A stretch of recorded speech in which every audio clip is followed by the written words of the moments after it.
চাঁপাইনবাবগঞ্জের শিবগঞ্জ উপজেলার বিনোদপুর ইউনিয়নের কিরণগঞ্জ সীমান্তে দুই দেশের স্থানীয় নাগরিকদের মধ্যে ধাওয়া পাল্টা ধাওয়ার ঘটনা ঘটেছে।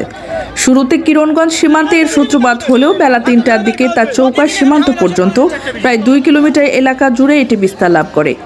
দুদেশের সীমান্তরক্ষী বাহিনীর সদস্যরা পরিস্থিতি নিয়ন্ত্রণে আনার জন্য কাজ করে যাচ্ছেন। বর্তমানে সীমান্তে থমথমে পরিস্থিতি বিরাজ করছে। 18 জানুয়ারি বেলা 11টার দিকে এই ঘটনার সূত্রপাত হয়। বেলা 3টার দিকে শেষ খবর পাওয়া পর্যন্ত সংঘর্ষ চলছিল।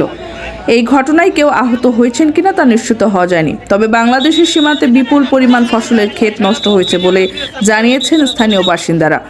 বিনোদপুর ইউনিয়নের কিরণগঞ্জ সীমান্তের স্থানীয় বাসিন্দা মোহাম্মদ আলতাফ হোসেন ও মোহাম্মদ মিজানুর রহমান বলেন, সকালে বিএসএফ সীমান্তে এসে বাংলাদেশের নাগরিকদের আমের গাছ কাটা শুরু করে।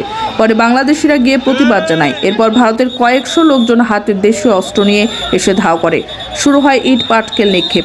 মাঝে মাঝে বিএসএফ কাঁদানে গ্যাস ও ককটেল ছুড়ে মারতেছে আমাদের দিকে। চৌকা সীমান্ত এলাকার বিনোদপুর ইউনিয়নের ৯ নম্বর ওয়ার্ডের ইউপি সদস্য মোহাম্মদ বাদশাহ বলেন, বাংলাদেশে ঢুকে আমাদের ধাওয়া দিয়েছিল। তাদের হাতে লাঠি সহ দেশীয় অস্ত্র ছিল। পরে আমরাও ধাওয়া দিয়েছি। তখন বিএসএফ আমাদের দিকে ককটেল ও টিয়ারশেল নিক্ষেপ করে। আমি যখন ওখানে ছিলাম তখন 9টা টিয়ারশেল মেরেছিল। এ ব্যাপারে বিজিবির পক্ষ থেকে এখন পর্যন্ত কোনো বক্তব্য পাওয়া যায়নি।